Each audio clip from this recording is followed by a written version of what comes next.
So let's talk about this. Errol Lewis is a CNN political commentator and political anchor for New York One, and Cheri Jacobus is a Republican strategist. Welcome to both of you. Thank you.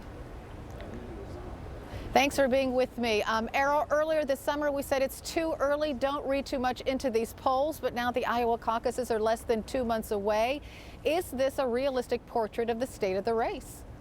Well, as they always tell us, Carol, it's a snapshot of what it is taking a snapshot of. In this case, a national sampling, mostly of Republican voters. Of course, the primary process is a state-by-state contest, and those numbers look considerably different. But you're absolutely right, I think, to point to both the very large lead that Donald Trump has, as well as some of the reasons, which your clip, I think, really sort of perfectly nailed, is this notion that Republican voters feel like they've been let down, that the Tea Party made lots and lots of promises that have not come true. I think where they may bump into a reality problem is the fact is it's not simply a matter of courage.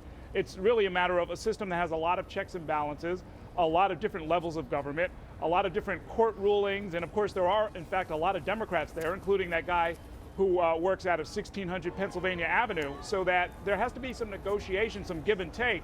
Whether or not a President Trump can do that, well, that remains to be seen, of course.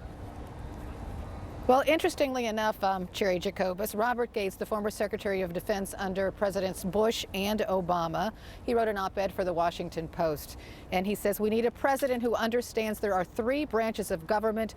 Coalition building is important. He ended his op-ed with this: our new leader should appeal to the better angels of our nature. He was quoting Abraham Lincoln, and you got to believe he was talking about Donald Trump.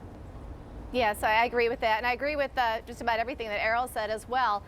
Look, the Trump rise is he's not Teflon, he's not magical, he's not hypnotizing people. There are a number of things at play. First of all, he came in to a very large field. I think it's clear the field needs to narrow. We now have a clear top 4, and there seems to be a tie for second, third, and fourth place. I think the lower tier people need to stop their vanity campaigns and drop out. But Trump came in with upwards of about $50 million worth of free media. That was an estimate by Nate Silver this summer. I think it's safe to say by now it is $100 million. We have many right-wing media figures supporting him, and I think that many of these people know that a Trump candidacy, a Trump nomination means a Hillary in the White House, and that means selling a lot of anti-Hillary books. Yes, I said that out loud. I'm sure I'll get flack from that, but many of these people made their careers and their fortunes with the Clinton in the White House. They'd like that again. There has been no concerted, sustained effort to go against Trump. If you do this in Iowa, if you do this in New Hampshire, he disappears. But this has not happened. I think people just don't quite know what to do about him, but he is a man who is not really a Republican. He's changed parties 5 different times. He's bringing in new people to this effort that will not vote Republican if he is not the Republican nominee. So there's a lot of things going on here. The free media, the wall-to-wall coverage of his rallies that are substance-free, but nary a mention of the fact that less than 2 weeks ago he tweeted racist information from a neo-Nazi white supremacist site. That tweet is still up today, getting retweets and likes.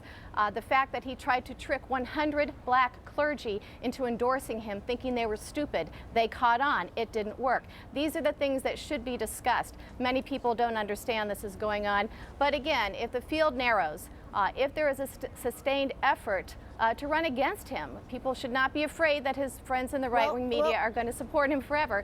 But these numbers you talk change. about pushback. Cheri has gotten on her soapbox this morning. I enjoyed it, though. Thank you. But Errol, let's talk about those lower-tier candidates, because according to this poll, the lower-tier candidates are Jeb Bush and John Kasich, 2 candidates who are pushing back against Donald Trump. Well, that's right. I mean, look, there are a lot of people. I'd throw Chris Christie in there as well. There's absolutely no reason. I mean, Cheri is right. If there's going to be an anti-Trump candidate who emerges as somebody who's going to really take him on and say, let's make this a race between what Trump represents and what I represent, there are any number of people who can plausibly lay claim to that title. And we won't know, I mean, until, I'd say, New Hampshire at the earliest, who that person might be. So, mid-February, I think we'll have a sense of that. All right, Errol Lewis, Cheri Jacobus, thanks so much for being with me this morning.